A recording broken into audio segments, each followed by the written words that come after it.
What if the killer wasn't outside, but already inside your house? Teenage girls began hearing knocking and whispering through their bedroom walls. Furniture moved on its own. Messages appeared on mirrors.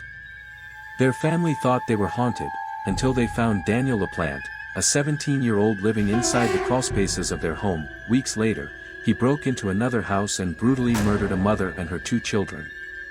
It was no ghost. It was worse. If you found this story chilling or thought-provoking, don't forget to leave a like, it helps more than you know. Subscribe for more real-life horror you won't hear anywhere else.